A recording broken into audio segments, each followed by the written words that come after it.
Good morning, everyone, and welcome to our live coverage of the latest mission from Cape Canaveral Space Force Station. I'm Will Robinson Smith. I'll be conducting our commentary for the duration of this coverage. We are broadcasting, as we always do, from the Spaceflight Now News Bureau here at NASA's Kennedy Space Center.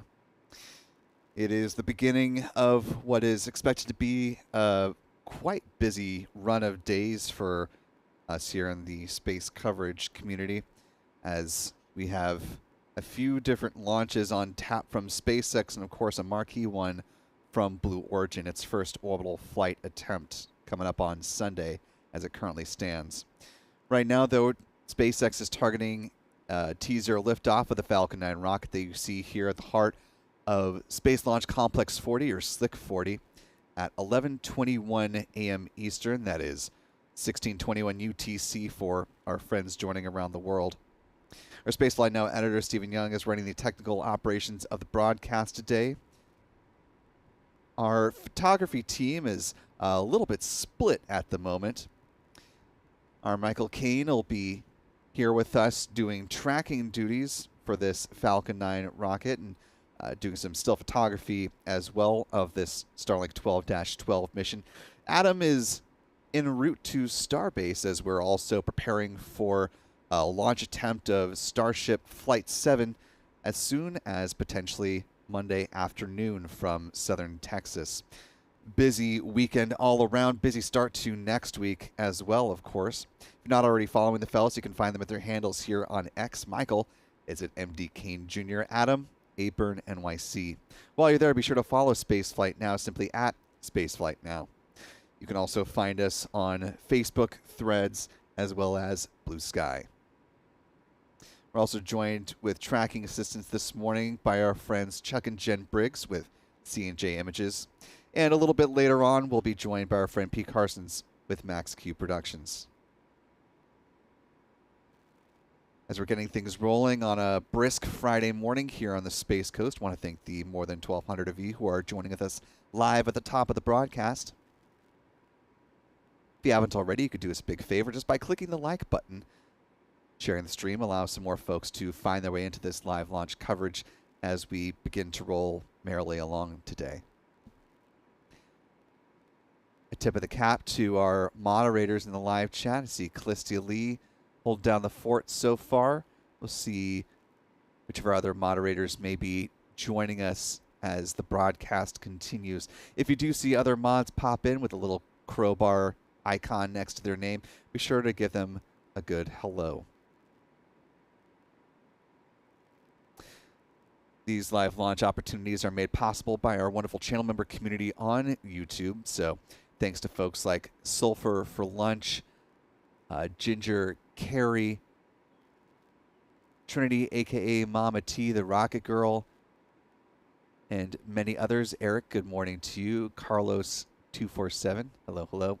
Channel membership comes with a number of perks, including discounts at our online shop, that is shop.spaceflightnow.com.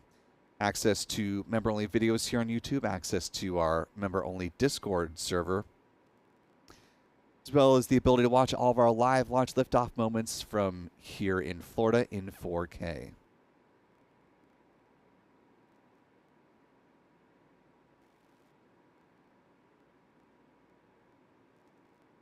To that end, I want to welcome our newest channel member, James M. DeTardo, joining us with the channel membership at the pad leader level.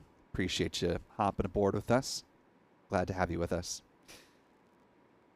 Last little bit of housekeeping. If you have a comment or question about this mission in particular or other goings-on in the realm of space and spaceflight, feel free to use the YouTube Super Chat feature to highlight your comment, and not only will he be giving us some interesting things to talk about, assuming your comment or question is appropriate to be read on the show, that is, but you'll also be supporting what we do here at Spaceflight Now, and that is always greatly appreciated. Time now T-minus 53 minutes, 6 seconds and counting. It is a chilly by Florida standards morning here on Florida Space Coast. However, fabulous launch conditions by all accounts. 45th Weather Squadron forecast a greater than 95% chance of favorable weather at liftoff today in their forecast issued On Thursday, they cited no primary concerns as far as potential violating weather constraints. No additional watch items in the risk criteria as well for things like upper level wind shear or booster recovery weather. So from a meteorological standpoint, even though you see some clouds off in the distance behind the rocket, there should not be a weather impediment to launch this morning. Fairly light liftoff winds tracking between 10 and 15 miles per hour this morning as well. Beautiful day for a launch, any way you square it.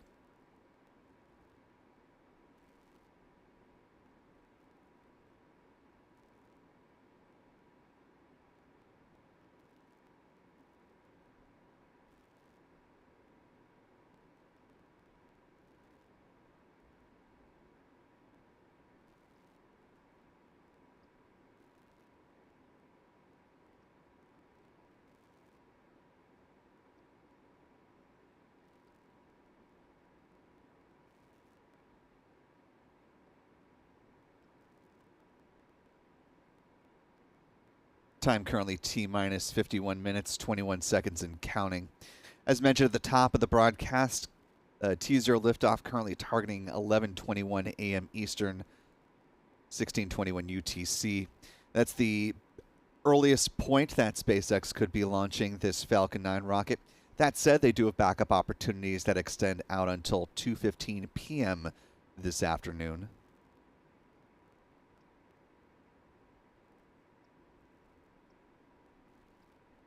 The extension in the window is only relevant, though, as long as SpaceX has not begun fueling its Falcon 9 rocket. Once prop load does begin, SpaceX is keying into a specific T0 liftoff time.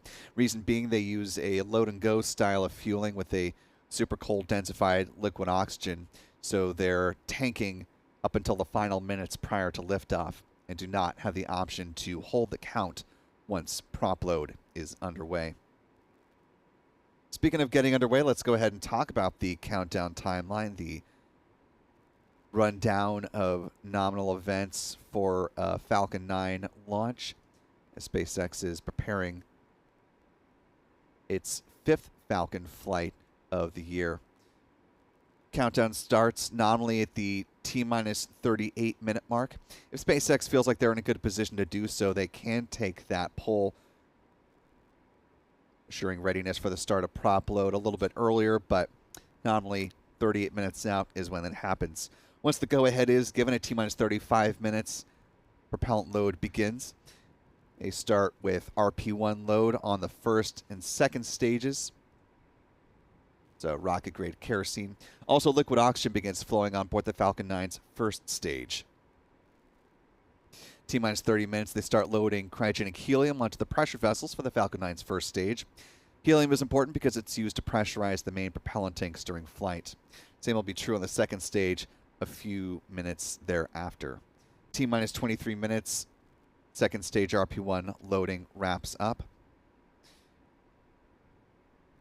T-minus 20 minutes and 50 seconds, the chill down at the strong back begins.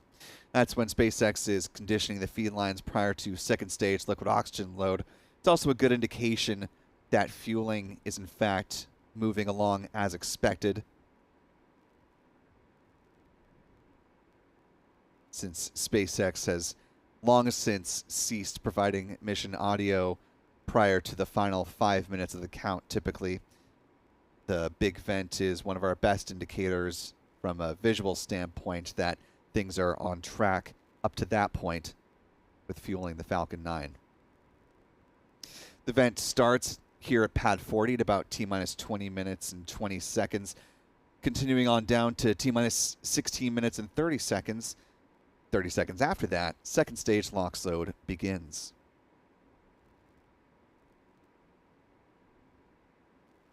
T-minus 7 minute mark, the chill down of the 9 Merlin engines begins. This process involves flowing a small amount of liquid oxygen through the plumbing and turbo pumps, helping protect the engines from the risk of thermal shock and damage during the startup sequence. About 6 minutes before flight, the first stage kerosene tank should be full. Then at T-minus 4.5 minutes, SpaceX begins pressurizing for the retraction of the transporter erector, or the strong back. We'll see it get in motion once the clamp arms underneath the payload fairings open up just past the 4-minute mark.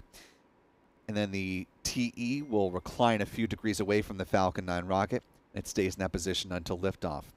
At that point, it'll pull back in a much more rapid fashion to clear the way for the vertical climb of the Falcon 9. 3 minutes before launch, the first stage liquid oxygen tank is full. Same is true on the second stage about a minute after that, at which point the Falcon 9 is fully loaded with 1 million pounds of propellant. In the final 60 seconds, as we hear the call that the Falcon 9 is in startup, control of the countdown is being handed over from the ground sequencer to the Falcon 9's onboard flight computers. The propellant tanks are brought up to flight pressure. T-minus 45 seconds, the SpaceX launch director will give their go for launch. The engine ignition command is issued at T-minus 3 seconds. And if all 9 Merlins are healthy and ignite, the command will be given for the hold-down clamps to release the Falcon 9 rocket for a T0 liftoff. Once again, currently targeting 11:21 a.m. Eastern, 16:21 UTC, or T-minus 46 minutes and 18 seconds.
Time now, T-minus 44 minutes, 5 seconds and counting.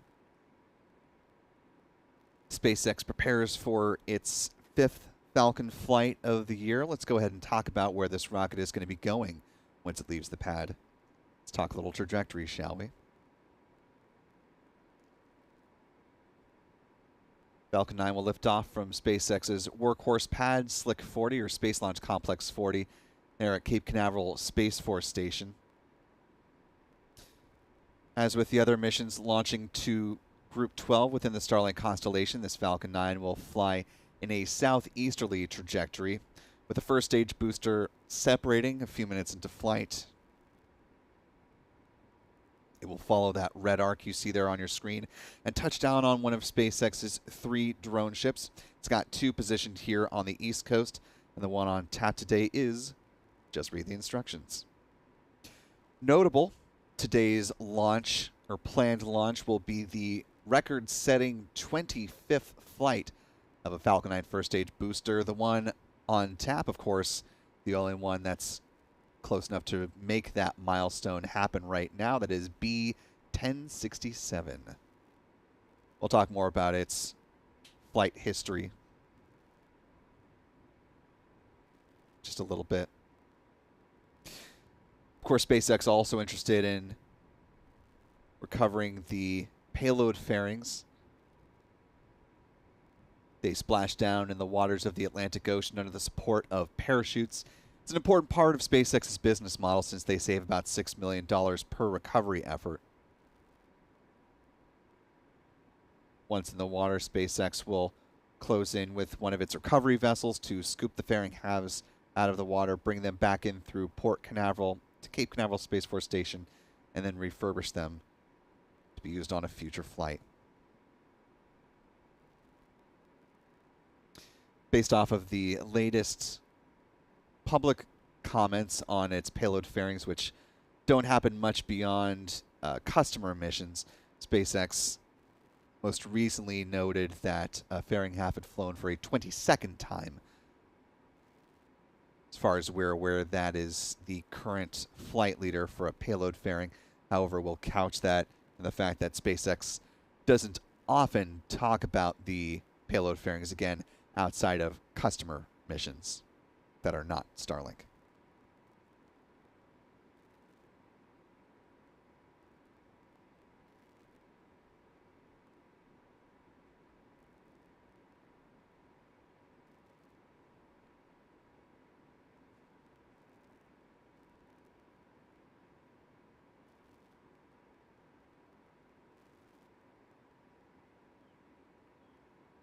Local time now 10:40 a.m. Eastern. Describe it like that because we do have a new T0 from SpaceX for this mission. Time now for liftoff of the Falcon 9 rocket targeting at 1:05 p.m. Quite a pronounced slide to the right for this mission that does have a launch window that extends out until 2:15 p.m. Eastern. Again, given that fueling had not begun. There was a possible indication that we were facing a T0 slip since some of the 1 hour out venting that is customarily seen at the pad we didn't see, although that is not a definitive hallmark of a launch slide. There could be a number of reasons why we weren't visually seeing it. There's a bit of heat distortion between us and the rocket, as you can see with the heat waves between us and the vehicle. The wind direction could have obscured the vent, so we don't take that as gospel that not seeing it means there will be a slide to the right with the T0. However, that apparently was the case. So we're now looking at T-minus 2 hours, 24 minutes and counting to the planned launch of the Falcon 9 rocket. Once again, we are looking at a T0 liftoff now at 1:05 p.m. Eastern. It's 17:05 UTC. 18:05 UTC.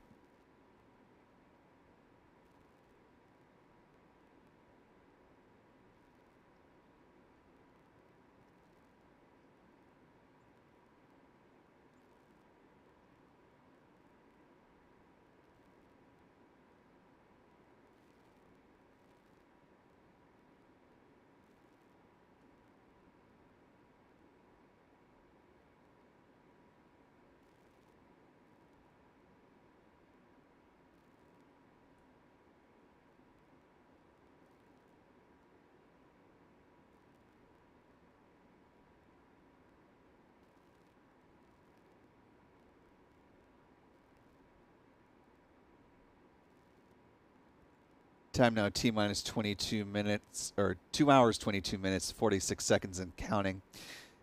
It's part of what we were talking about with the reuse of the payload fairings, as if their ears were burning.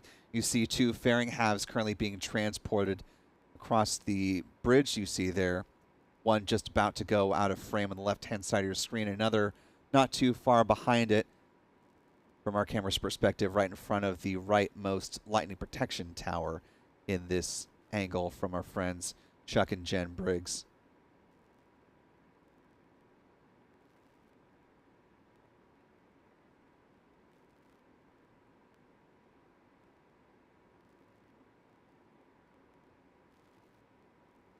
Again, SpaceX is working to certify its fairing halves in addition to the first stage boosters for up to 40 flights.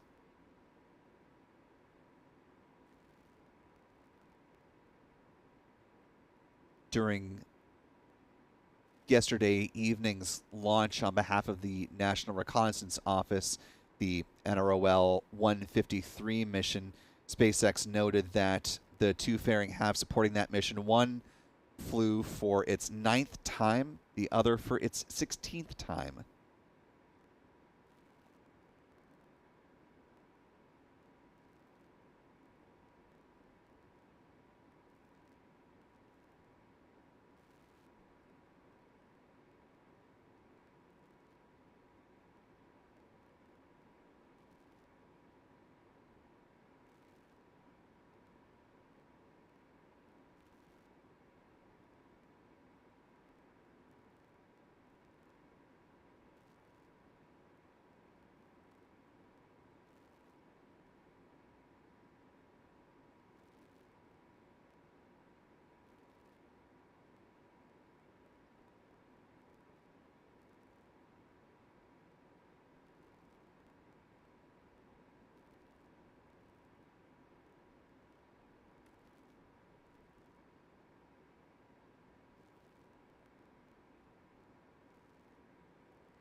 Time now T-minus 2 hours, 11 minutes, 46 seconds and counting. For those who may just be joining us at this point, expecting us to be further in the count and closer to the liftoff of the Falcon 9 rocket, SpaceX has pushed the T0 back by more than 2 hours from the point that we announced it. Now looking at a liftoff of the Falcon 9 rocket from Space Launch Complex 40, Slick 40, at 1:05 p.m. Eastern, 18:05 UTC for those joining around the world. Given the noted launch delay, we'll go ahead and lighten the commentary for just a little bit, still checking in periodically, discussing the mission and any relevant updates that may come our way, but we'll go back into the normal cadence of commentary once we are within the 1 hour mark. But just to make that note, if you do hear stretches of lighter commentary, that is the reason for that. We'll take this time, though, since we have it to share with you, to pop on over to Launch Complex 36, also at Cape Canaveral Space Force Station, where last night Blue Origin raised its New Glenn rocket into the vertical position there at the pad. The rocket started to be raised by the transporter erector just before 8 o'clock last night.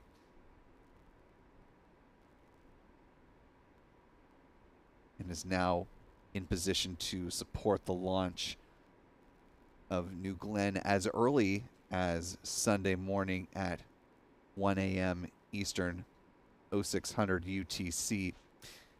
That being said, the 45th Weather Squadron has issued its L-2 forecast, issued today in support of a launch attempt, the primary day being on the 12th. Couple of things to note from this forecast, since Blue Origin hasn't published much about the weather constraints of New Glenn. We'll just note a couple of things from the launch weather officer's L-2 day forecast. They cite the thick cloud layers rule as their primary concern. That being said, only a 10% chance of that being a weather violation. Put another way, 90% chance of favorable weather at liftoff for New Glenn at that 1 a.m. hour. However, as an additional launch item, they are also monitoring the offshore landing weather, which is currently highlighted as moderate on a scale of low to moderate to high. Those offshore conditions, the sea state, have been the reason for why Blue Origin didn't attempt a launch this morning and instead punted a couple of days to the right.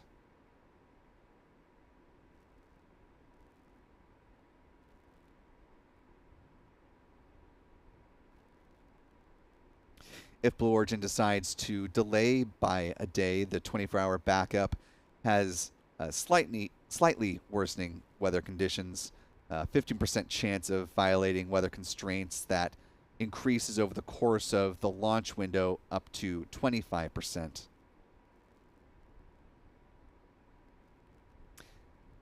Well, while the weather at the pad is slightly worse than on Sunday morning, the offshore landing weather does notably improve, going from that moderate range down to a low level of risk.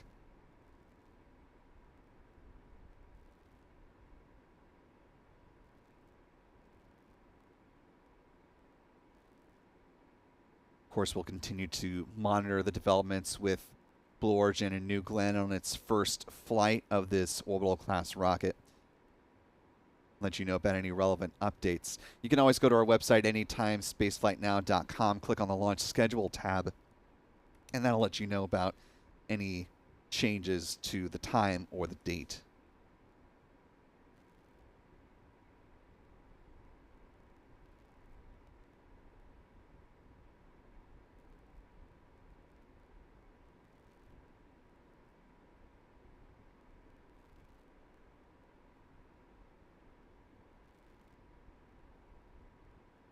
Now T-minus 2 hours, 6 minutes, 40 seconds and counting. Taking a look at our live chat here, want to thank one of our wonderful channel members, Norman Aubin, for being with us now as a channel member for 5 months at the Pilot Leader level. Appreciate you sticking with us, Norman. Glad to have you as part of the community.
Time now T-minus 2 hours and counting.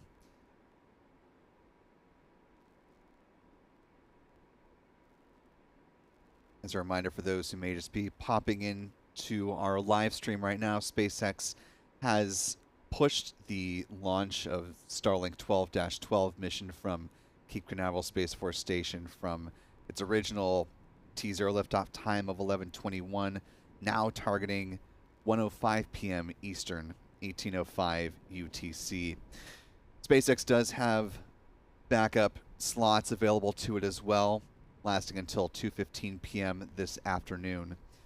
If for whatever reason SpaceX is not ready to launch today, or there's some impediment technologically or otherwise, they do have a backup launch window on Saturday. The window opening at 10 a.m. on the dot Eastern time.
Time now T-minus 1 hour, 54 minutes, 37 seconds and counting.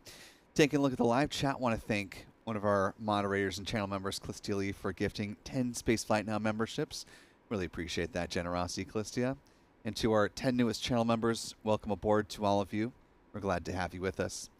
If you haven't already, be sure to thank Clistia in the live chat, and we hope you decide to stick around with channel membership.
Local time currently 11:15 a.m. Eastern. Do have another update for you on the planned launch time for this Falcon 9 rocket.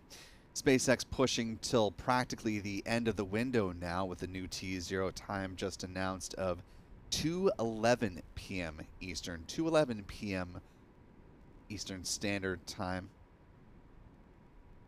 It is 19:11 UTC.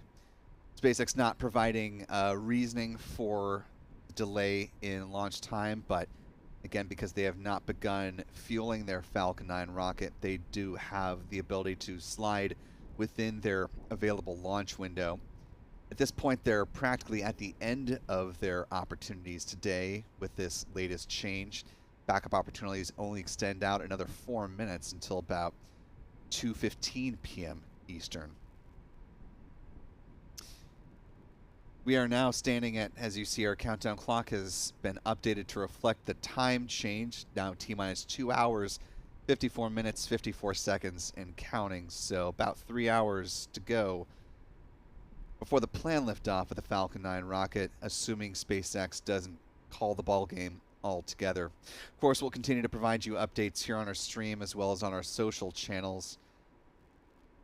You can also head over to spaceflightnow.com for updates to the launch schedule as changes occur to this or any other orbital flight that is upcoming.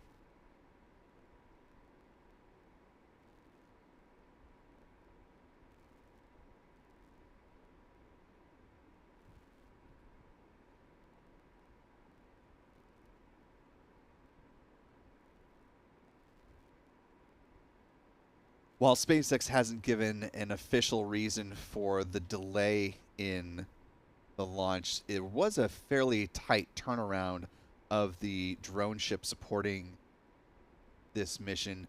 Just read the instructions.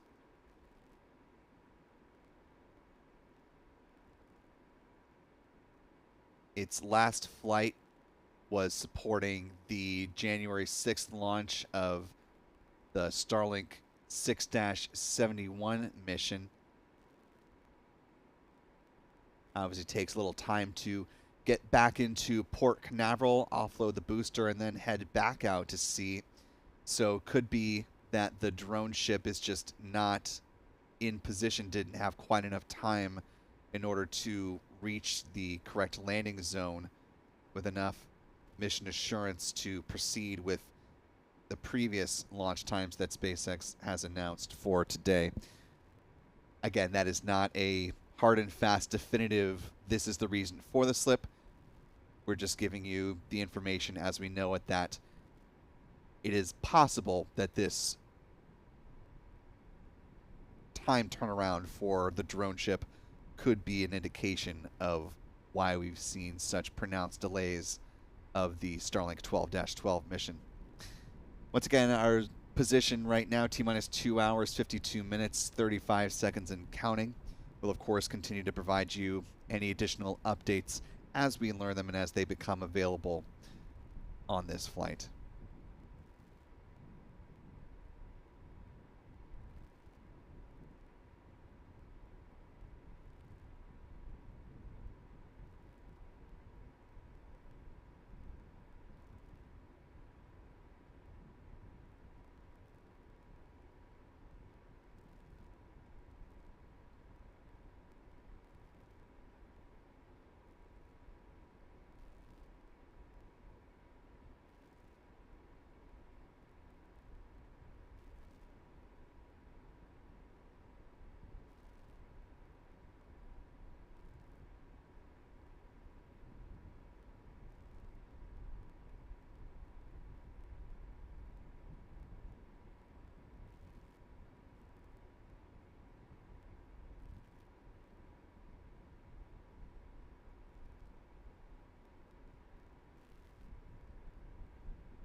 Time now, T-minus 2 hours, 29 minutes, 44 seconds and counting.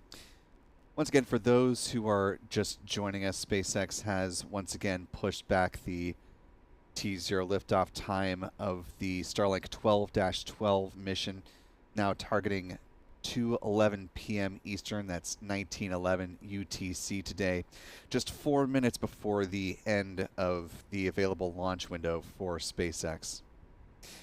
A specific reason was not given for the couple of notable delays in the T0 time today.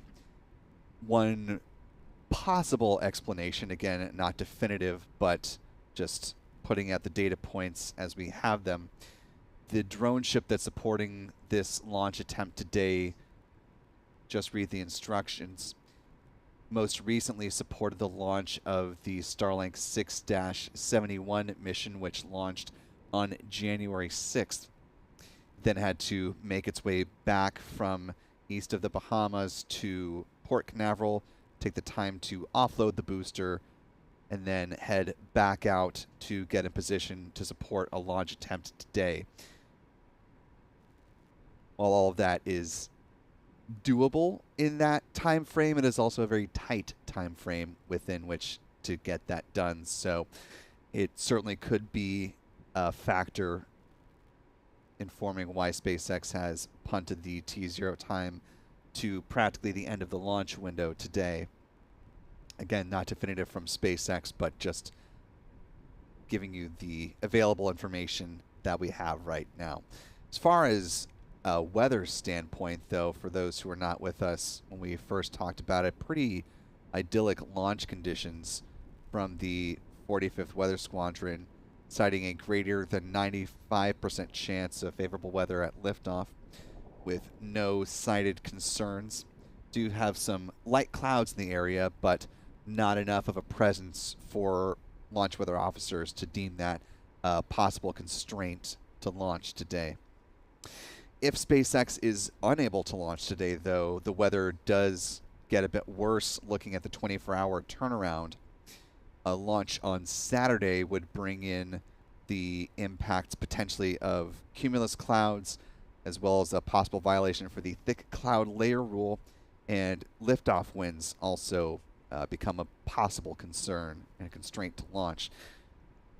Today we're looking at greater than 95% favorable launch conditions. Tomorrow, as it stands with the forecast issued yesterday, a launch tomorrow on Saturday would be 80% favorable for liftoff. Still very good, but a noted dip from greater than 95% go on a weather front.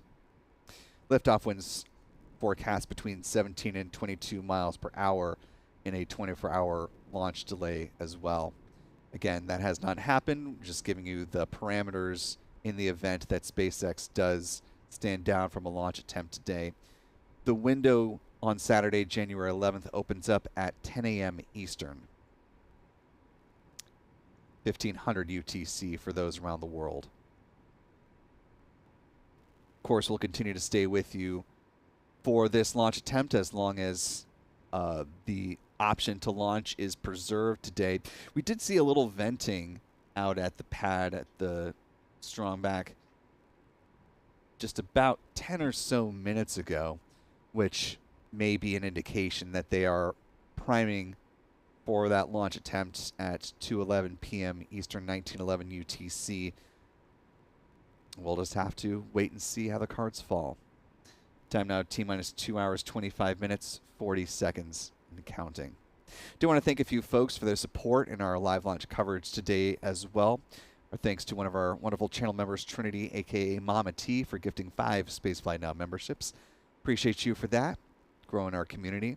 And to our 5 newest channel members, welcome aboard. We're glad to have you with us. Be sure to thank Trinity in the live chat if you haven't already. We hope you decide to stick around with channel membership. Also want to thank channel member Nelson Reyes for a very generous $20 super chat. Really appreciate that, Nelson. Who says, special thanks to the Spaceflight Now crew for their dominating coverage of everything related to spaceflight.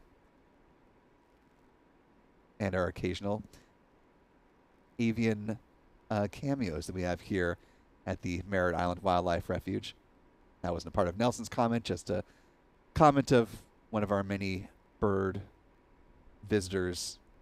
Or really, it's their home. We're visiting them, as it were.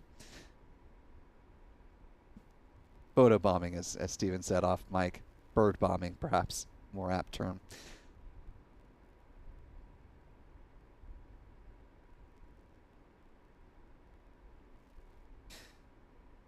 As a reminder, given that we have had these unplanned extensions of the T0, our commentary until we get up to the point of being within an hour will be a little bit lighter than typical, just given the delays.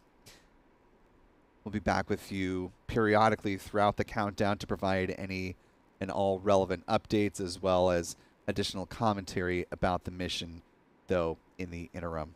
You're watching live coverage from Spaceflight now of the Starlink 12-12 mission, SpaceX's 5th Falcon 9 launch of the year, and the 4th from Florida.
Time now currently T-minus 2 hours, 15 minutes, 4 seconds and counting.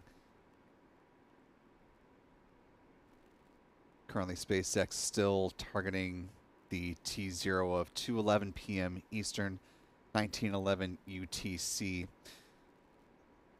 One slight update that may be a positive indication that SpaceX is in position to actually begin fueling in support of a launch attempt at that time.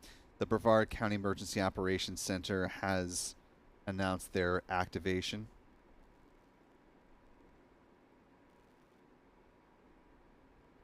They note from their perspective, they say that the window is from 12:55 p.m. to 2:27 p.m. So you take that for what it is at face value. But the Brevard EOC, the Emergency Operations Center, activates in support of all launch attempts or launch-related activities when it comes to things like a static fire. For instance, on the off chance that there may possibly be an emergency that they need to respond to, they have the various people from the local to the county level governments that are on standby in order to have a coordinated and efficient response in the event of an emergency. They're also one of the busiest EOCs in the country for that reason.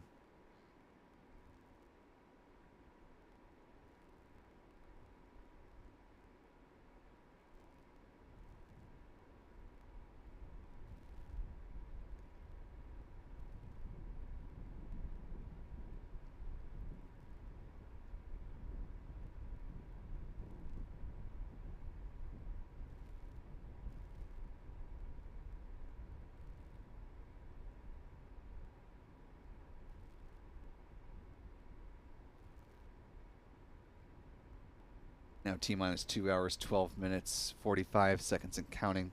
We've talked a bit this morning about the upcoming launch of Blue Origin's New Glenn rocket. Let's talk about the other big rocket that is teeing up for a liftoff, not from Florida, but down in South Texas. Taking a look at the top of SpaceX's Starship, fully integrated rocket there at its Starbase facilities at Boca Chica Beach. Taking a look at the first Block 2 upper stage that's set to fly in support of this mission.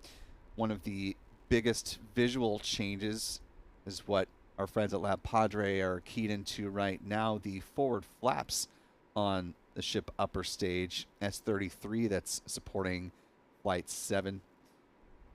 A little bit of nifty artwork that's factored into the flaps. If you take a look right about in the middle of the flap and the edge that is the closest to the body of the rocket, you'll notice a little slightly different colored dome that's right near one of those hinges. If we could zoom in even tighter, you could actually see that that is a decal in the design of a Dragon spacecraft, a Crew Dragon spacecraft. We'll likely hear more about that during SpaceX commentary on the mission, but of course Starship will in the future be capable of carrying crew on board, and in fact will be used as the lander in support of the Artemis 3 and 4 missions to take astronauts down to the surface of the moon and then back up again. As the architecture is currently designed, Artemis 3 will rendezvous with the Orion spacecraft in lunar orbit. For Artemis 4, Starship is set to dock with the Gateway, essentially a lunar version, a smaller, pared-down version of the International Space Station, but one that hangs out in lunar halo orbit.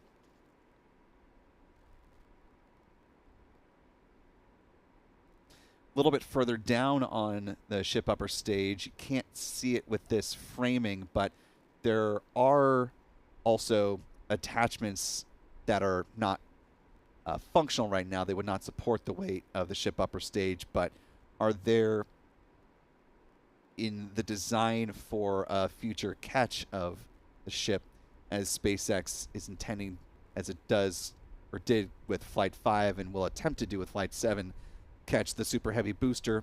It will also attempt in the future to catch the ship upper stage. SpaceX founder Elon Musk has said previously that that attempt could, and I'll bold, underline, italicize, however you want to think about it, could happen during Flight 8, though that is far from set in stone at this point. We'll have much more coverage on Starship in the days to come, and certainly when it comes time for game day, we'll have a live stream in partnership with our friends Lab Padre down in the Brownsville area. Give you all the angles and all the commentary and information you need to know about this mission and its greater context in spaceflight. Meanwhile, back here in Florida, it's currently T-minus 2 hours, 9 minutes, and 2 seconds to the planned liftoff of this Falcon 9 rocket, supporting the Starlink 12-12 mission. 21 Starlink satellites on board of the V2 Mini variety. And a record-setting 25th launch on tap for the booster, B1067.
Time now is currently T-minus 2 hours and counting to the planned liftoff of the Falcon 9 rocket at 2:11 p.m. Eastern, 1911 UTC.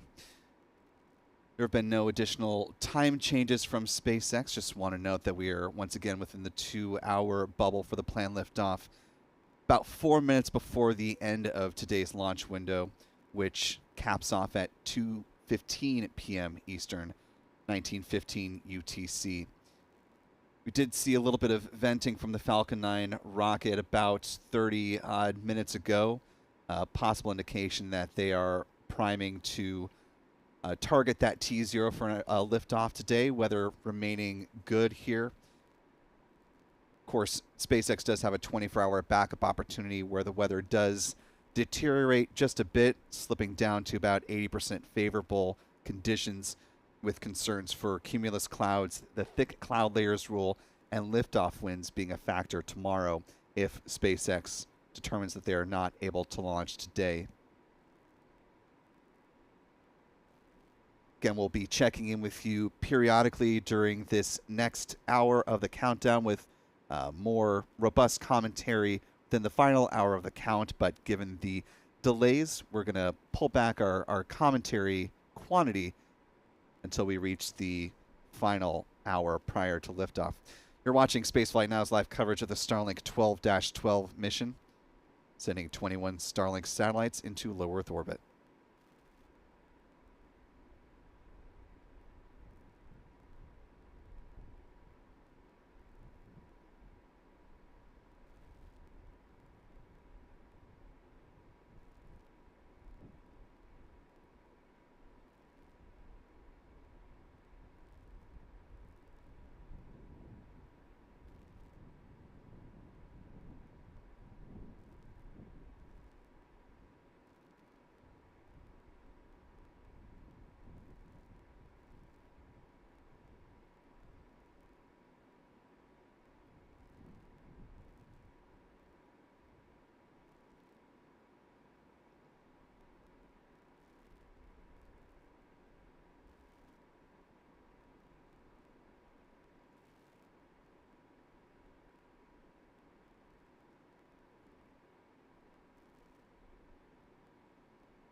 Time now, T-minus 1 hour, 39 minutes, 17 seconds and counting.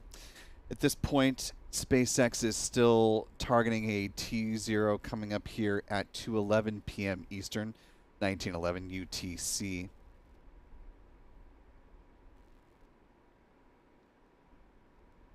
I want to thank James Castile for a $12 super chat. Really appreciate that support, James. Good to see you again this afternoon. Says, nice southern snow with granddaughters and another Spaceflight Now covered launch. Woohoo! Appreciate the kind words and the support.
Time now currently T-minus 1 hour, 10 minutes, 24 seconds and counting. At this point, SpaceX is still, by all accounts, counting down to a T0 liftoff with the Falcon 9 rocket at 2:11 p.m. Eastern, 1911 UTC for those joining around the world. SpaceX does have a few more minutes remaining in the launch window if it does need to make any additional adjustments this afternoon. Window closes at 2:15 p.m. Eastern, 1915 UTC. If for whatever reason SpaceX deems that it is unable to launch today, they do have a backup opportunity. That's Saturday, January 11th, with the window opening up at 10 a.m. Eastern, 1500 UTC.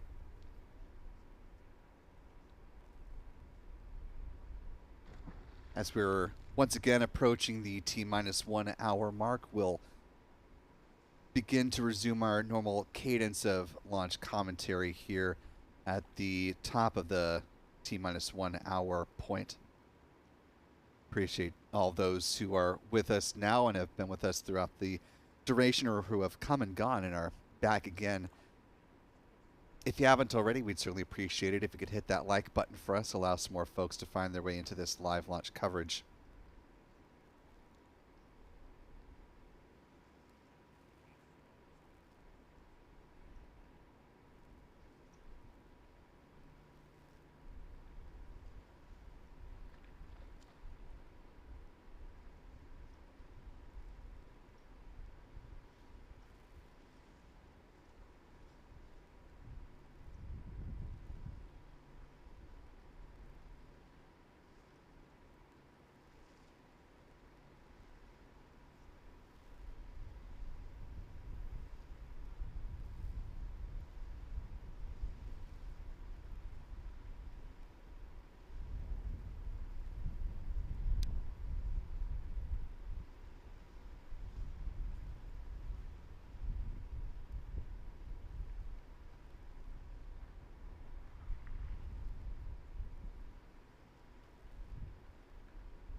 Time now currently T-minus 57 minutes, 31 seconds, and counting once again.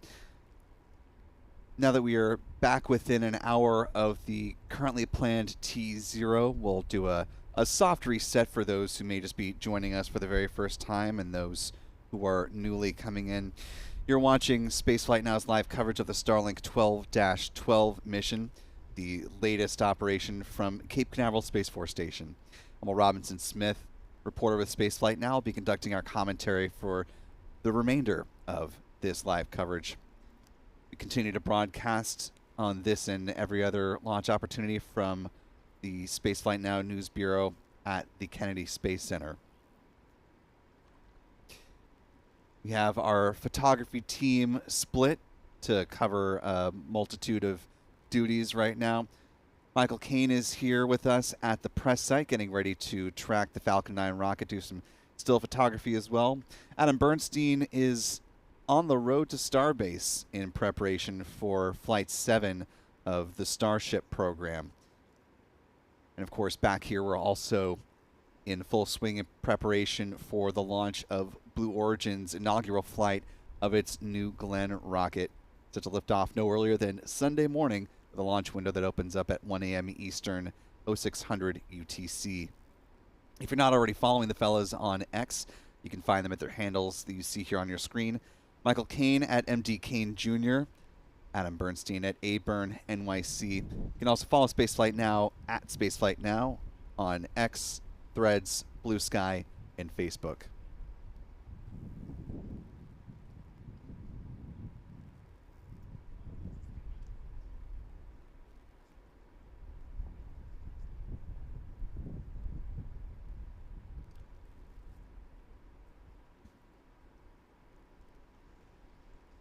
Once it's ready to leave the pad, the Falcon 9 rocket is going to be flying in a southeasterly trajectory as it begins its ascent on the way to deploy 21 Starlink satellites into low Earth orbit.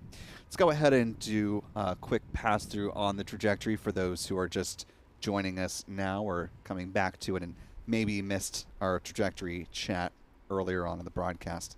It has been a few hours now.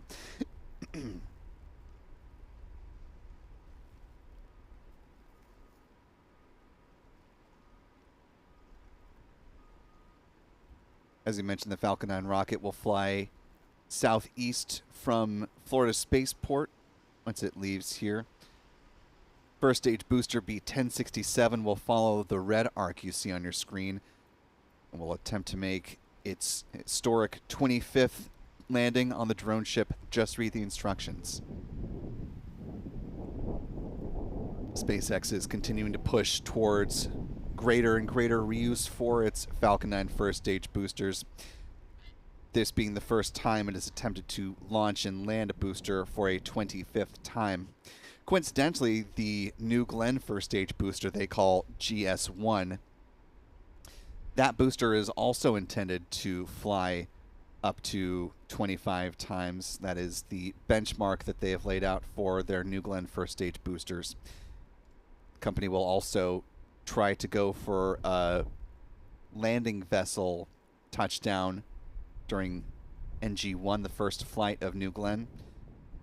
Time will tell how successful or not that ends up being. Coming back to SpaceX, though, they also recover their payload fairings, also working to get those up to 40 flights on each fairing half. They save about $6 million per recovery effort, so it certainly behooves them to reuse these fairing halves as much as possible. After splashing down in the waters of the Atlantic Ocean under parachutes, they are brought aboard a recovery vessel, brought back into Port Canaveral, offloaded, and then taken over to Cape Canaveral Space Force Station, where they are examined, refurbished, and turned around for future flights.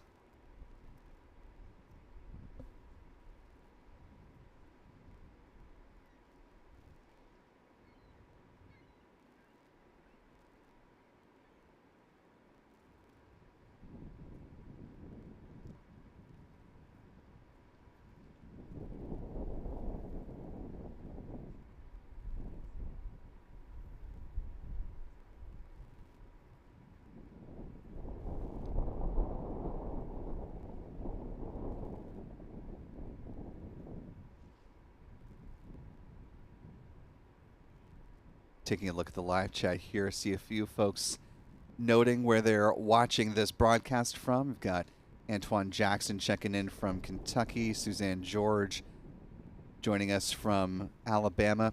Let us know where you're happening, or where you happen to be watching our live coverage from, whether you may be able to see the Falcon 9 with your own eyes as it makes its ascent, or if you'll be with us in these live views as we bring them to folks around the world who are unable to be with us in the Sunshine State for this liftoff. Coming up here, as it currently stands, T-minus 51 minutes, 43 seconds and counting.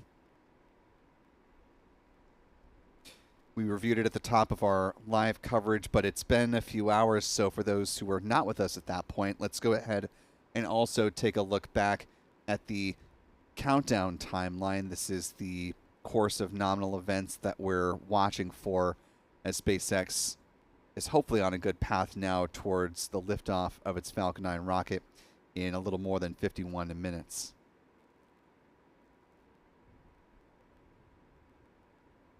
Generally speaking, T-minus 38 minutes is when the SpaceX launch director will make the call on the start of prop load. If SpaceX feels like they're in a good position to move forward, they can take that poll early. But fueling starts at the T-minus 35-minute mark with a loading of RP-1, or a rocket-grade kerosene, onto the Falcon 9's first and second stages. At the same time, liquid oxygen begins flowing on board the Falcon 9's first stage. They start loading cryogenic helium onto the pressure vessels for the Falcon 9's first stage at T-minus 30 minutes. Helium is important because it's used to pressurize the main propellant tanks during flight. They'll do the same on the second stage at about the T-minus 26-minute mark. 3 minutes after that, the RP-1 load on the second stage wraps up. That's followed up by the strong back chill down process. That's when SpaceX is thermally conditioning the feed lines at the pad prior to second stage liquid oxygen load. We see that manifest visually as the so-called big vent at about T-minus 20 minutes and 20 seconds. It's a good visual indication, assuming that SpaceX has not put out word that fueling has begun. Lets us know that A, fueling is well underway, and B, that it is on track as we expect it. Second stage LOX load then starts at the T-minus 16-minute mark. In the final 7 minutes of the count, the chill down of the 9 Merlin engines at the base of the Falcon 9 first stage gets underway. That process involves flowing a small amount of liquid oxygen through the plumbing and turbo pumps, and that's important because it helps protect the engines from the risk of thermal shock and damage during the startup sequence. About 6 minutes before flight, the first stage kerosene tank should be full. Then at T-minus 4.5 minutes, we'll hear the call that the Falcon 9, or that the strong back is pressing for retract. It'll start with the clamp arms opening up just beneath the payload fairings a little bit after the 4-minute mark, and then the transporter erector, or the strong back, reclines a few degrees away from the Falcon 9 rocket and stays in that position until liftoff. At that point, it'll pull back in a much more rapid fashion to clear the way for the vertical climb of the Falcon 9 rocket. T-minus 3 minutes is when the first stage liquid oxygen tank is full. Same is true on the second stage about a minute after that, at which point the Falcon 9 is fully loaded with 1 million pounds of propellant. In the final 60 seconds, as we hear the call that the Falcon 9 is in startup, that means control of the countdown is handed over from the ground sequencer to the Falcon 9's onboard flight computers, and the propellant tanks are brought up to flight pressure. SpaceX launch director will give their go for launch T-minus 45 seconds. The engine ignition command is issued at T-minus 3 seconds, and if all 9 Merlin engines at the base of the Falcon 9 booster are healthy and ignite, the command will be given for the hold down clamps to release the Falcon 9 rocket for a T0 liftoff.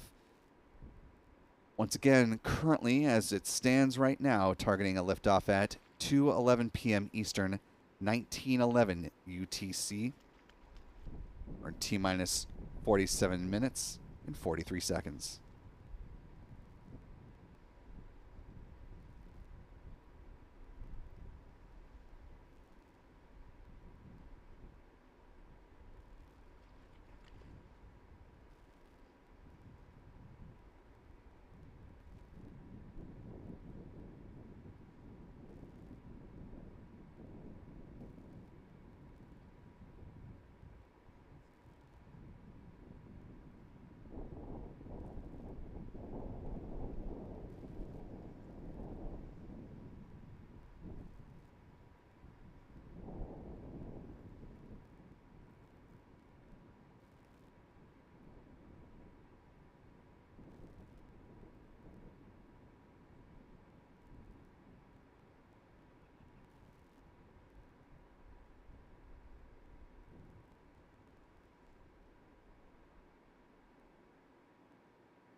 Time now, T-minus 43 minutes and counting.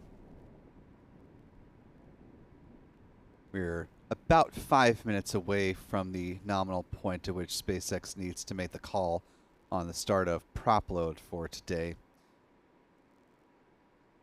By all indications, they are still continuing to target a liftoff at 2:11 p.m. Eastern, 1911 UTC.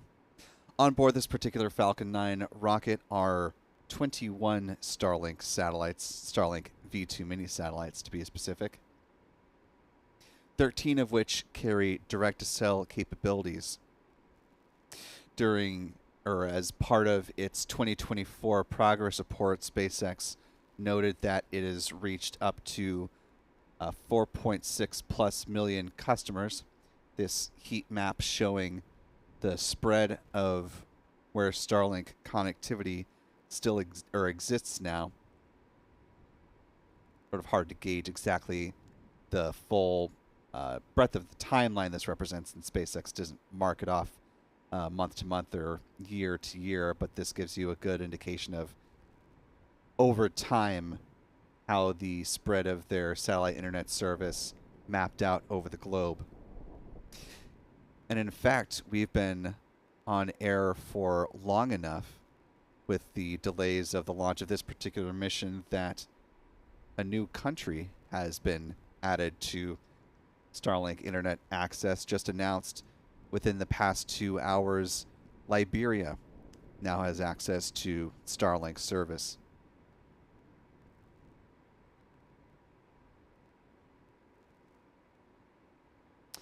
Also, for those who are impacted by the wildfires in Southern California, SpaceX did publish information about access for free kits to agencies, organizations, and shelters responding to those impacted by the fires, as well as noting that those within the impact map that you see here as outlined by the sort of bluish grayish splotch. I mean, it's a rough outline of the impacted areas from the fires still ongoing, that a free month of Starlink service is available to those in the greater Los Angeles area. However, you do need to already have a Starlink receiver, whether it's a regular business or residential Starlink dish or a Starlink mini. That already needs to be in your possession in order to qualify for this month of service that they're offering as of right now. SpaceX responded in a similar way when it came to the hurricanes that we saw last year. Also mirroring what we saw from the hurricanes last year, they have been granted access to deploy the direct-to-cell capabilities within the affected areas through their U.S. partnership with T-Mobile.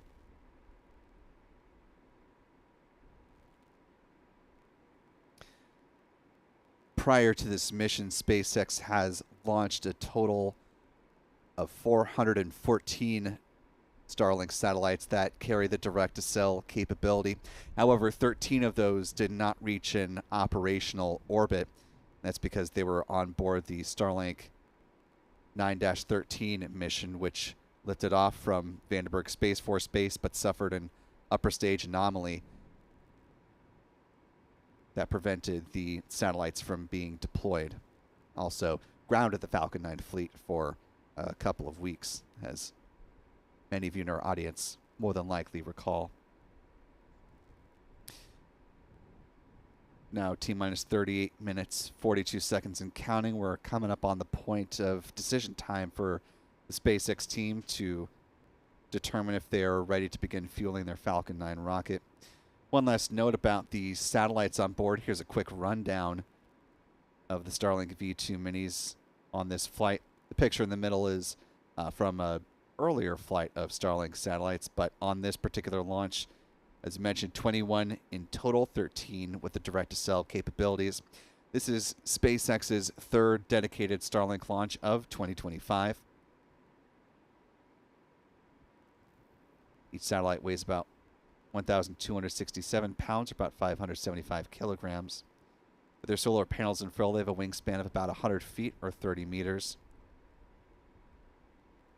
They use argon thrusters for in-orbit maneuvering, and were built in Redmond, Washington, which is near Seattle, and they'll be deployed at about 180 miles or 291 kilometers in altitude at a 43 degrees inclination.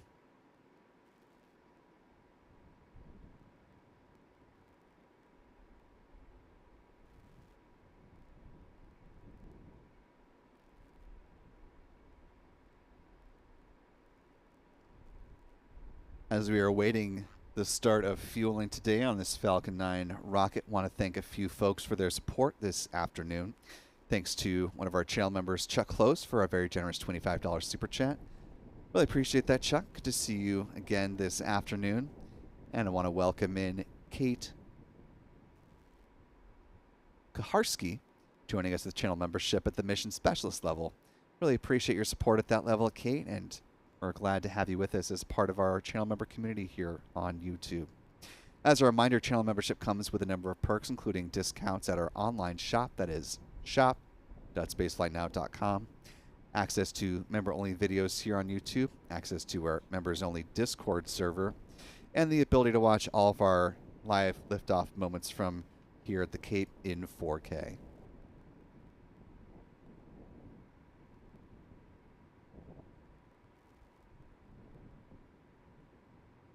Because of the amount of heat distortion at this point in the afternoon, it's going to be a little tricky to make the hard determination that fueling has begun.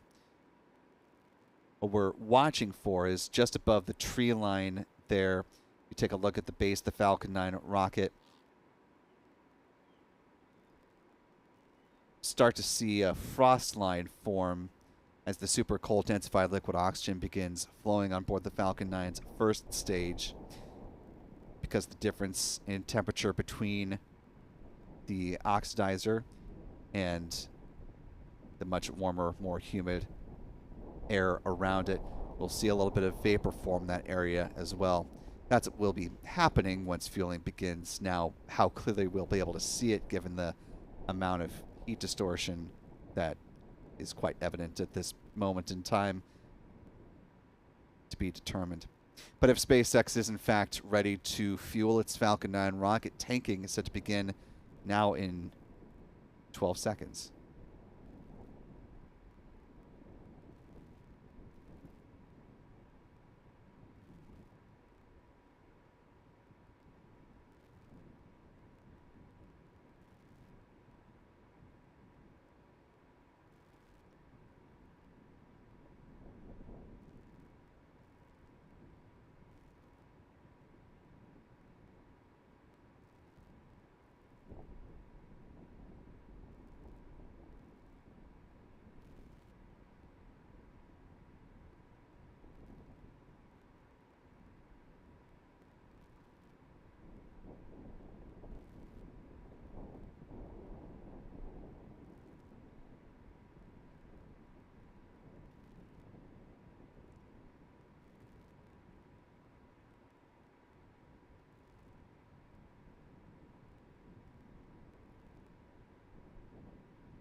Time now currently T minus 32 minutes, 28 seconds and counting. At this point, we have not received any word from SpaceX that fueling has begun, although that is not atypical of them to not make a statement about the start of fueling.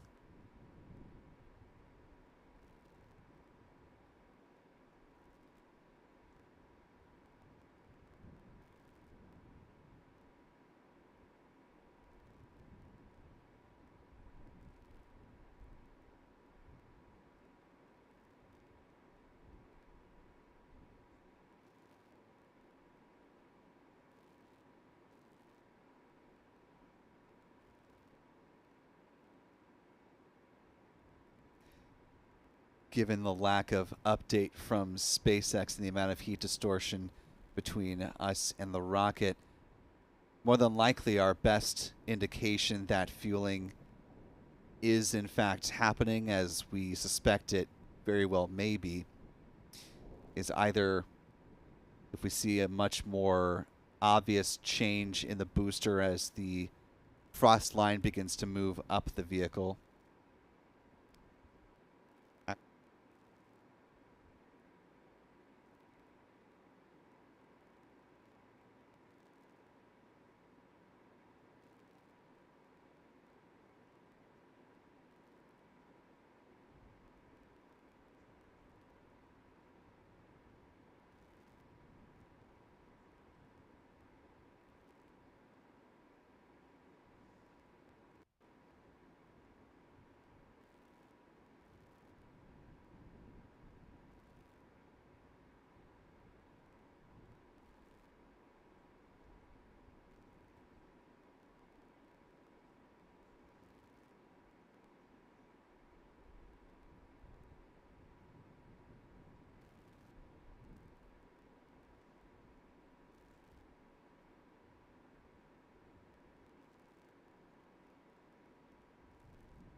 Time now T minus 28 minutes, 45 seconds and counting.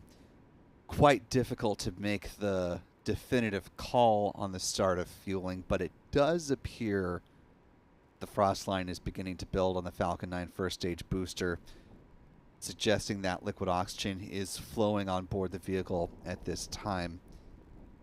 Again, we'll couch that in just a little bit of uncertainty just because there's so much heat distortion this afternoon, so it's hard to be 100% certain.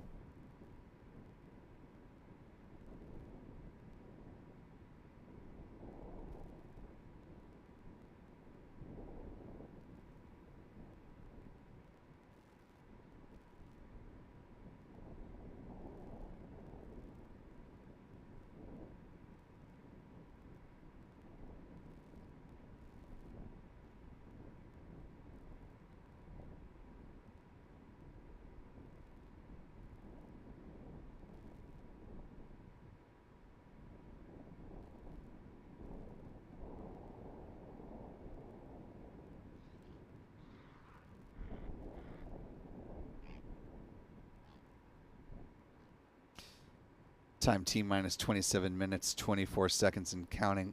Assuming that fueling is in fact underway, in addition to RP-1 or a rocket-grade kerosene being loaded on board the Falcon 9's first and second stages, as well as liquid oxygen flowing on board the Falcon 9's first stage, which it does seem to be doing now. I think we're seeing more pronounced vapor in the area of the base of the booster. Within the last 3 or 4 minutes, SpaceX also began loading cryogenic helium onto the pressure vessels on the Falcon 9's first stage.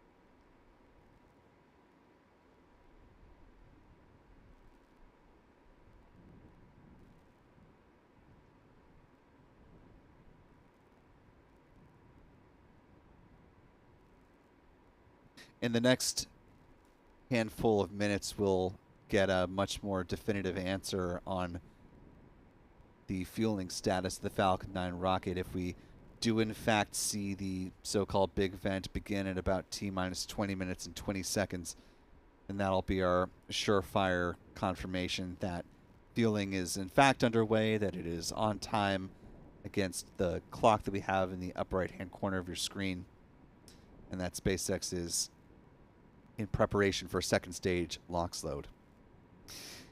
Taking a look at our live chat here, I want to thank the 3,700 of you who are joining with us live, or actually just shy of 4,000 now. If you haven't already, you could do us a big favor by clicking the like button, allowing more folks to find their way into this live launch coverage. Also want to welcome in YouTube user joining us with channel membership at the pad leader level. Appreciate that, YT. Also, thanks to Psychonaut69 for gifting a Spaceflight Now membership. Appreciate that generosity. And to our newest channel member via Psychonaut, welcome aboard. We're glad to have you with us. Be sure to thank them in the live chat if you haven't already. And we just hope you decide to stick around with channel membership beyond the month mark and well into the future. Lastly, for now, I want to thank channel member Patty Chichil for a $5 super chat, who says, love this channel. Best Spaceflight Now, Will, crew, best mods, best live chat peeps as well. Thanks for the kind words, Patty, and for the support this fine afternoon.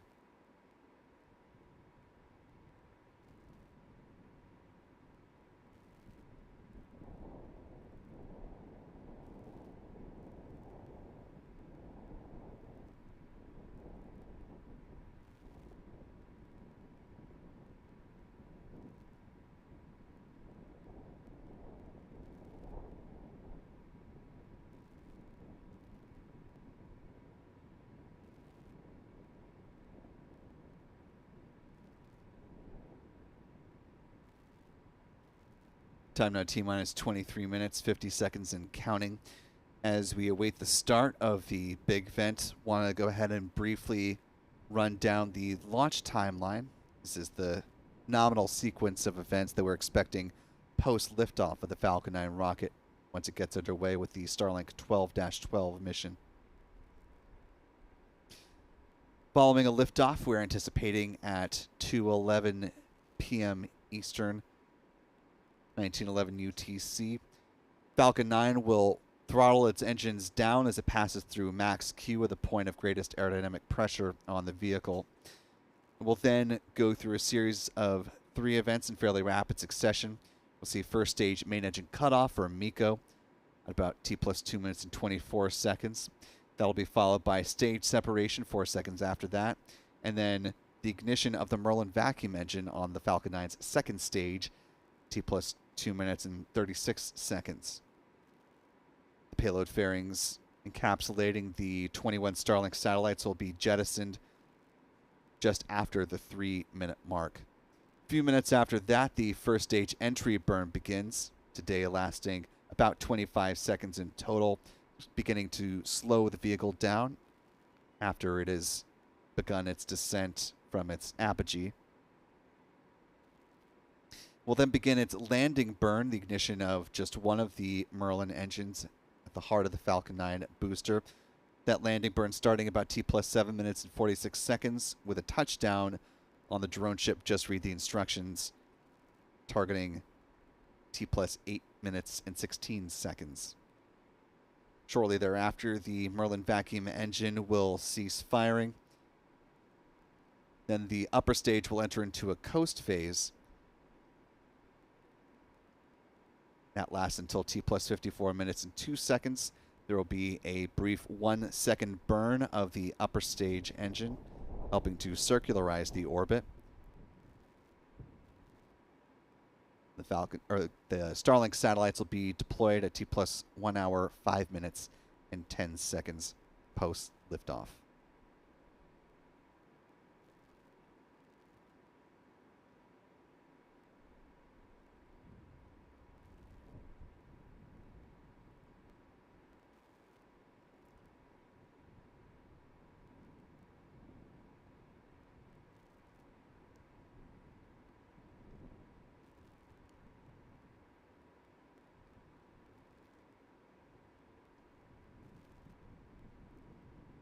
You could much more clearly see the vapor forming around the Falcon 9 first stage booster.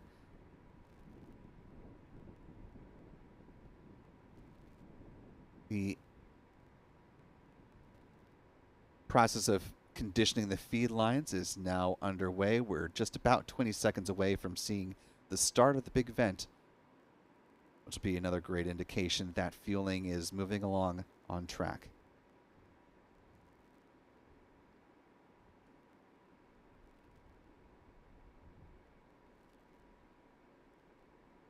And there you go. See the start of the big vent blowing directly toward us here at the press site. Got a nice lateral view of it, a perpendicular view, if you will, from our friends P. Karsten, or excuse me, our friends Chuck and Jen Briggs with C&J Images. Now beginning to be much more prominent as it wraps around the crew access tower here at Slick 40.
Now T-minus 17 minutes, 21 seconds and counting.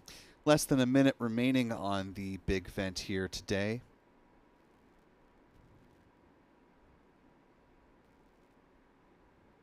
Soon we'll see this vent taper off. SpaceX prepares to start loading liquid oxygen on board the Falcon 9's second stage, T-minus 16 minute mark.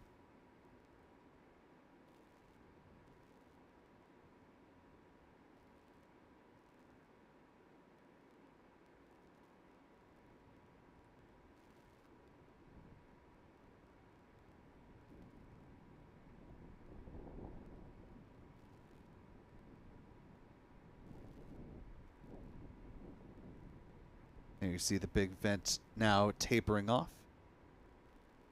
Things continue to move on track for a 2:11 liftoff p.m. Eastern Time. The Falcon 9 rocket on the Starlink 12-12 mission.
Time now T-minus 14 minutes, 21 seconds and counting.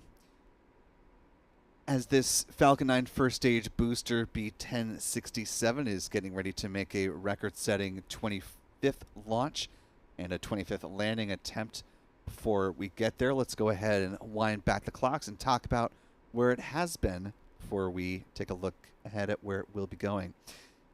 Its first launch came back on June 3rd of 2021, lifting off from Historic Launch Complex 39A on the Commercial Resupply Services, or CRS-22 mission, sending up cargo and science supplies to the International Space Station. That was followed later that year by its first crewed launch, lifting off in November of 21 on the Crew 3 mission, that Crew Dragon named Endurance. Next up was Turksat 5B, a communications satellite for the company Turksat. It brings us into 2022 with another crewed launch, this time the quartet of Crew 4, the so far still most recent Dragon spacecraft to enter into operational service, although that is about to change once we see the launch of Crew 10 on the 5th, and as SpaceX deems it, final Crew Dragon to enter into service. Crew 4's Dragon was named Freedom. Crew 10 will also have the honor of naming its vehicle as the first crew to fly on board that Dragon spacecraft. Flight number 5 for this booster came on July 14th of 2022, another cargo Dragon mission to the International Space Station. That was CRS-25. Its first Starlink flight came on September 19th, 2022. Starlink 4-34. Next up was the Hotbird 13 satellite, lifting off on behalf of Eutelsat, followed up by the O3B M-Power satellites 1 and 2, manufactured by Boeing on behalf of SES, one of the oldest customer relationships that SpaceX has. Trio of Starlink missions came next. Starlink 5-2 on January 26th, 5-5 on March 24th, 5-9 on May 14th. That was followed up by a launch for the company PSN, the Satria communications satellite. Back to Starlink land we go. Starlink 6-10 on August 17th, 6-22 on October 13th, 6-29 on November 22nd.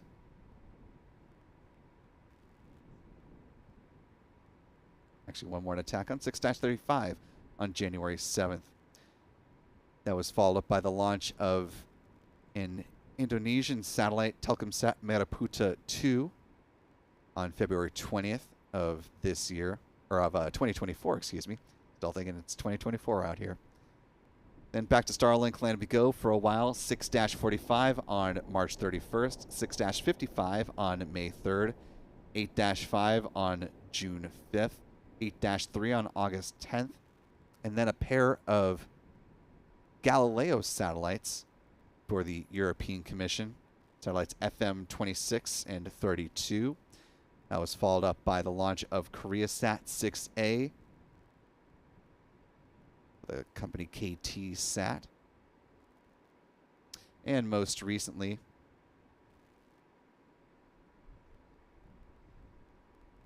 at launch number 24, Starlink 6-70, lifting off on December 4th. That brings us to the present, where in T-minus 10 minutes and 6 seconds, we will hopefully see the 25th launch of an orbital class rocket.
Time now, T-minus 8 minutes, 18 seconds and counting.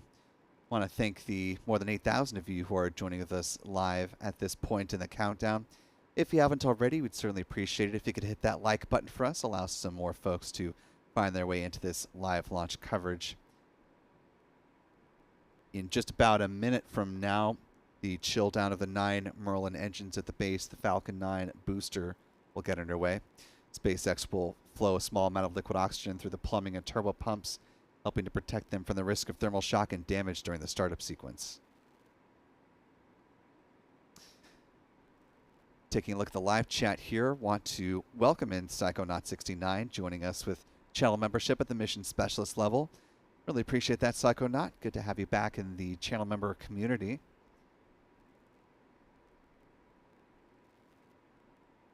Also want to thank fellow channel member and fellow space aficionado and editor of Talk of Titusville, Charles Boyer, for a $5 super chat saying, "It's almost time for a B-1067 to set new records." Yes, sir, in just about 7 minutes. Also want to thank Jim Egger for a very generous $100 super chat. Really appreciate that level of support, Jim. Who says, "Lisa Bean, Jim Egger watching again from Snoqualmie, Washington with the cats Kip and new kittens, Miko and Lola."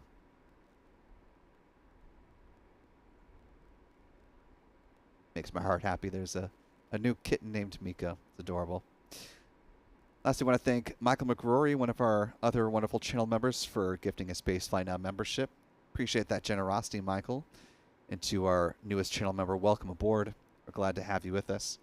Be sure to thank Michael in the live chat if you haven't already. Coming up on the T-minus 16 minute mark. Just about 10 seconds from now, the first stage kerosene tank will finish topping off.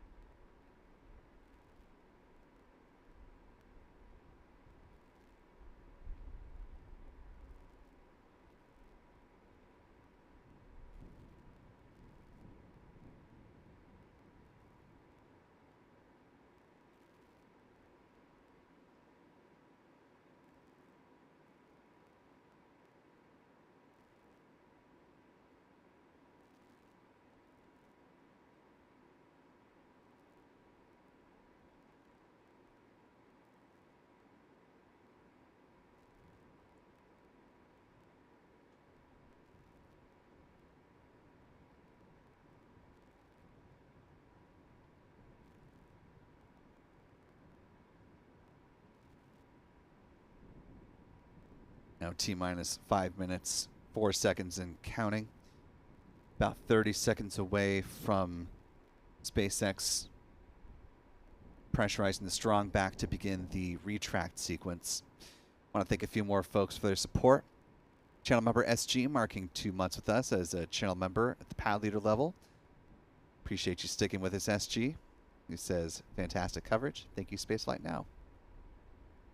Thank you for your support, and thank you as well to Brian Tutt for a very generous $20 super chat. Really appreciate you supporting us at that level, Brian. Thank you so much.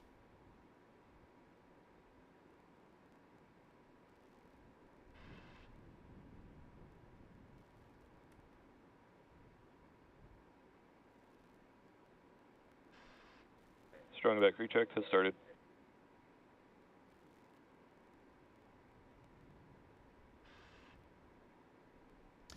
Hear the call for strong back retract there.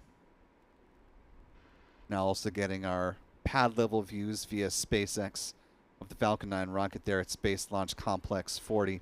See the clamp arms have now opened up just beneath the payload fairings.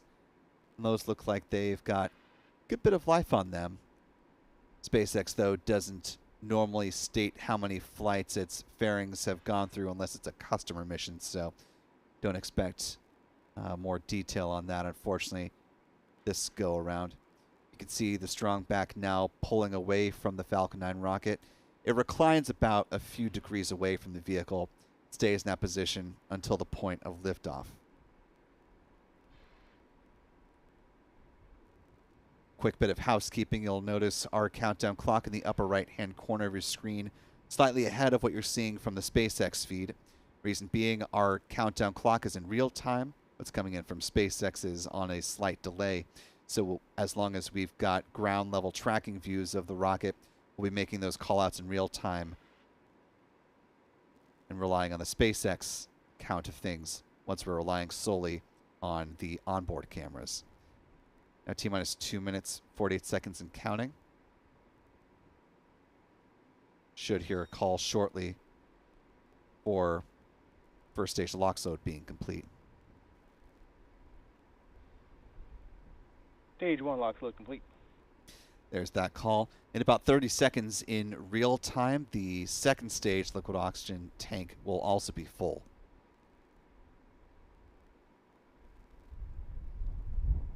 Want to briefly thank Patty Chichil for gifting a Spaceflight Now membership. Appreciate that, Patty.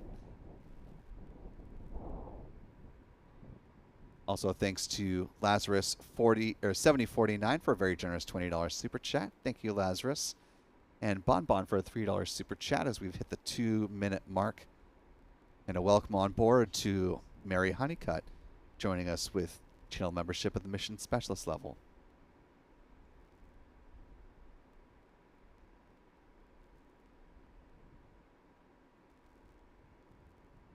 Curious if there's any relation to John Honeycutt over at Marshall Space Flight Center, or just coincidence. Stage 2 lock flow complete.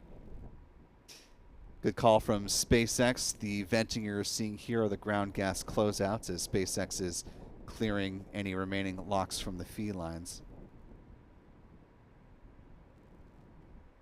Now with a minute 20 to go, we'll come back to the live chat on the other side of liftoff, but Ground gas closeouts. we'll go ahead and keep our focus on the Falcon 9 rocket during this final minute and some change.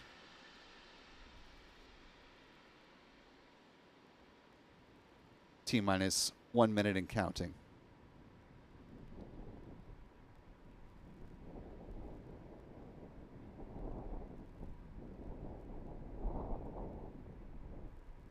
Should hear the call to Falcon 9 is in startup momentarily. Falcon 9 is in startup. Good call from SpaceX. We're now just awaiting the SpaceX launch director to give their go for launch. That should be happening here in the next few seconds. LD, go for launch. And with that call, SpaceX is primed and ready for its 5th Falcon 9 flight of the year, the 4th from the Space Coast. Less than 20 seconds. 15 seconds. And here we go in 10, 9, 8, 7, 6, 5, 4, 3, 2, 1. Engine ignition and liftoff of the Falcon 9 rocket on the Starlink 12-12 mission. The Falcon 9 has cleared the tower. Booster B-1067 has begun its record-breaking 25th flight.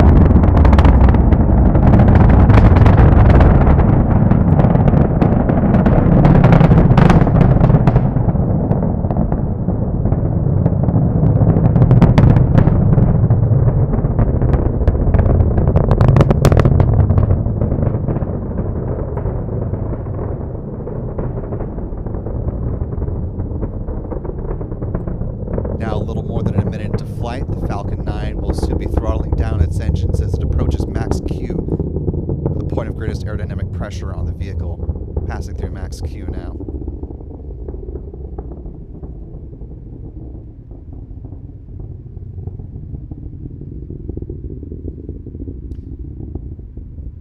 Coming up on a series of events in fairly rapid succession here. We'll see first stage main engine cutoff at about T plus 2 minutes and 24 seconds. That'll be followed by stage separation, then the ignition of the Merlin vacuum engine on the Falcon 9's second stage. MVAC in flight chill. That call you heard is for the chill down of the Merlin vacuum engine.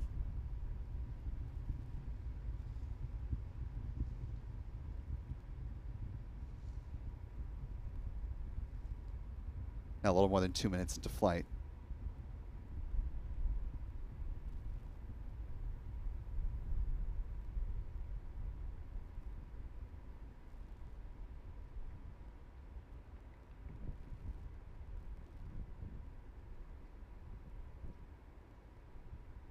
Coming up here on MECO.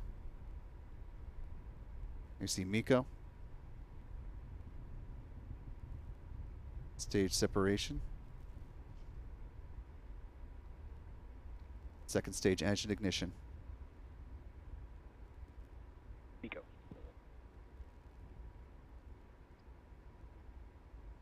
Stage separation confirmed. And back ignition.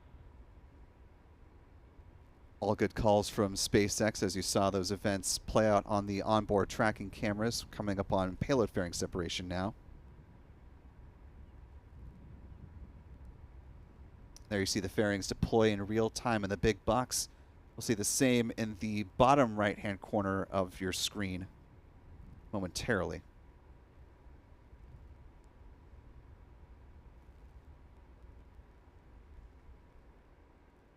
Fairing separation confirmed. Good call from SpaceX. Those Starlink satellites now exposed to the vacuum of space for the first time on this mission.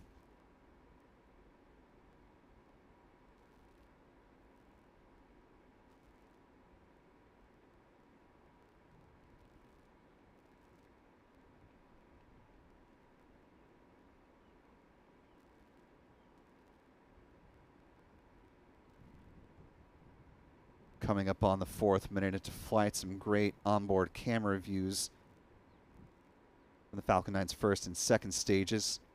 If you look at the heart of your screen and the big box there, drifting towards Both vehicles are on a nominal trajectory. the right, you can just make out the first stage booster. Occasionally you'll see those puffs emanating from the booster. Those are the cold gas thrusters. You can see them a little more clearly in the upper right-hand corner of your screen from the Falcon 9's onboard cameras. Those are helping to control the attitude of the booster or its positioning as it makes its way towards the drone ship. Booster appears to have reached its apogee at about 116 kilometers in altitude.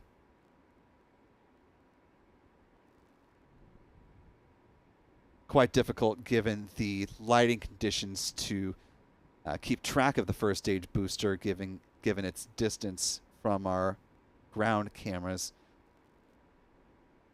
Now 5 minutes into flight in real time. We're just about a minute away from the start of the first stage entry burn.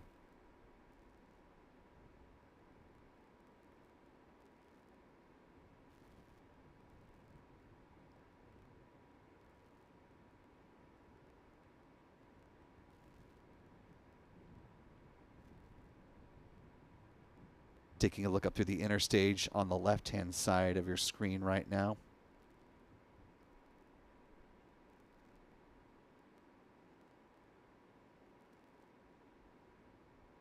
Great view of the Bahamas there, just off the coast or off the side of the Merlin vacuum engine's engine bell.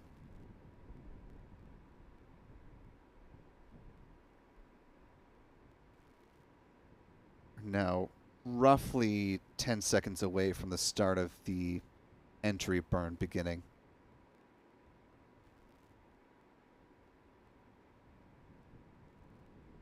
Entry burn set to have started right about now in real time.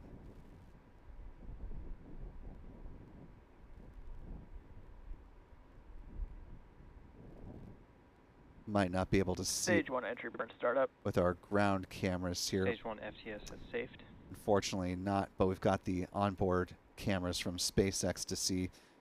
Good start of that burn, good call out.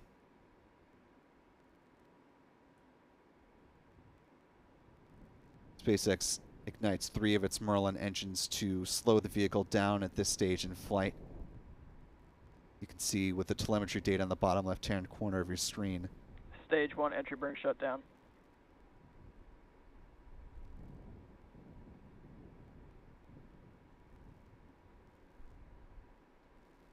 Stage 2 FTS is safed.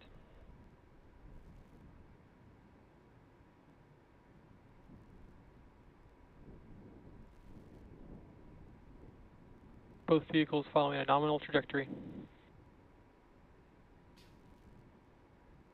Good call here. Now T plus 7 minutes, 22 seconds in real time, 7:10 on the SpaceX feeds connected to the onboard cameras. Again, the feed coming in from SpaceX on a slight delay.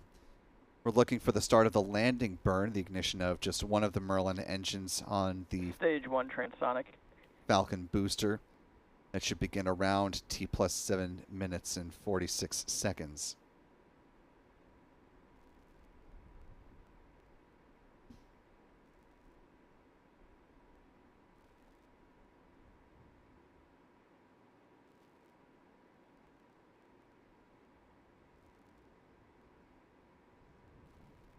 Stage 1 landing burn.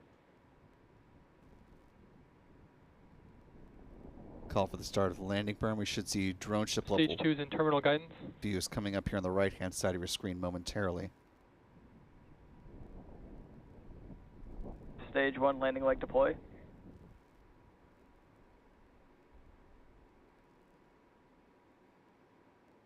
Stage 1 landing confirmed. And for a record-setting 25th time, B-1067 down safely.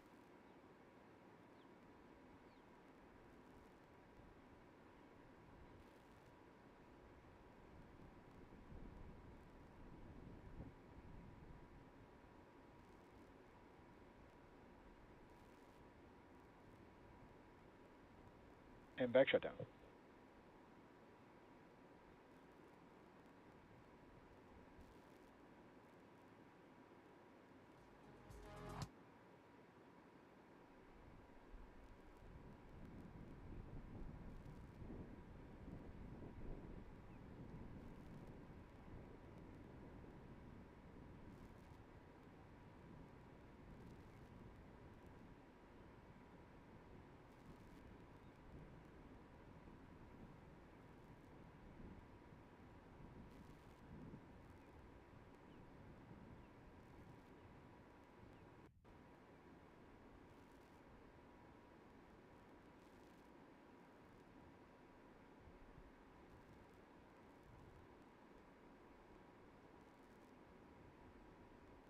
With a good liftoff and landing of the first stage booster, what's coming up next for this mission, now that the Falcon 9's second stage has entered into a nominal coast phase, it will continue on in its parking orbit until T plus 54 minutes and 2 seconds.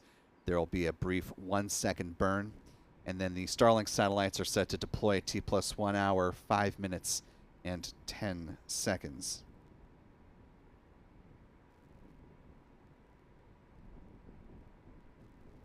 Keep our eyes on the strong back there at the pad as SpaceX will be bringing the strong back up into the vertical position over the next several minutes here. Part of their process of turning around the pad as quickly as possible for future flight, potentially as soon as Monday. I want to thank a few more folks for your support before we turn to our mission stats as they currently stand. Our thanks to channel member Cappy Cross for gifting 5 Spaceflight Now memberships. Also thank you to Wolverine Warlord for doing the same. To our 10 newest channel members, welcome aboard. We're glad to have you with us. If you haven't already, be sure to thank Cappy and Wolverine in the live chat. And we hope you decide to stick around with channel membership past the 1 month gifted mark. Also want to thank Kumar John for a 20 rupee super chat. Appreciate your support of our stream here. Also want to thank moderator and channel member Callistia Lee for a very generous $25 super chat. Appreciate that, Callistia, who says, in honor of yet another new milestone, touchdown number 25. Yes, the historic and record-breaking 25th landing of a single orbital class rocket. First time that has ever happened, of course, but notable number 25, since 25 is the number of times that Blue Origin says it is designing its New Glenn first stage boosters to reach. Of course, it'll be making its first landing attempt coming up potentially as soon as Sunday morning at 1 a.m. Eastern. With a good liftoff and landing of B-1067, let's go ahead and check the other mission stats as they currently stand. Today's Falcon flight marked the 422nd Falcon 9 launch to date. This was the 5th Falcon flight of 2025, the 366th Falcon booster reflight, with a launch of a booster that has flown at least once. With no Falcon Heavies on the board yet, this was also the 5th orbital launch for SpaceX of the year. The 136th orbital launch within the last 365 days. This was the 227th orbital launch for SpaceX from Space Launch Complex 40, Slick 40, and the 281st overall orbital launch from this pad as well. With a good launch in the rearview mirror, here's where the bar chart currently stands for SpaceX's orbital launch venture. Moving on to some recovery stats, this was the 106th successful landing on the drone ship. Just read the instructions. That marked SpaceX's 315th successful drone ship landing and their 395th overall booster landing to date. Finally, closing out with some industry stats. This is still fairly slim given the just a few launches that we've had so far this year. This was the 4th orbital launch from Florida, the 5th from U.S. soil, including the NRO mission from Vandenberg last night. 5th launch from U.S. Rocket Company, since Rocket Lab has not had a launch yet this year from New Zealand or Wallops. This was the 6th orbital launch attempt around the globe. Fortunately, there have been 0 launch failures on the year so far. So here's where the pie chart now currently stands.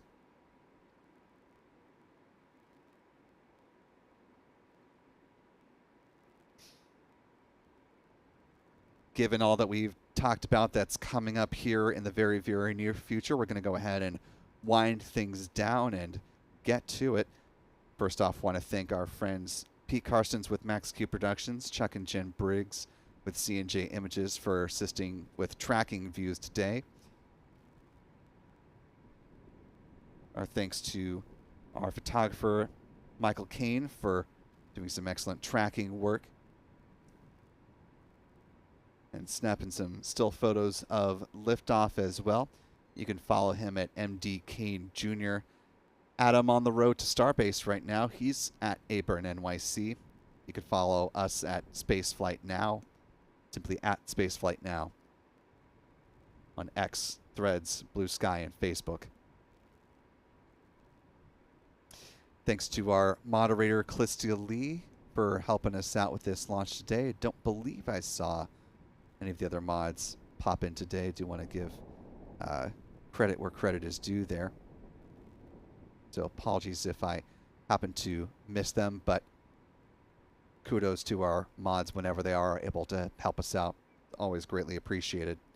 Thanks to our Spaceflight Now editor, Stephen Young, for running the technical operations of this broadcast. Most importantly, thanks to you for wherever you've been watching from today. We'll be back with live coverage of the latest launches over the weekend, of course. Next up to bat, as it currently stands, Blue Origin NG1 at 1 a.m. on Sunday, January 12th.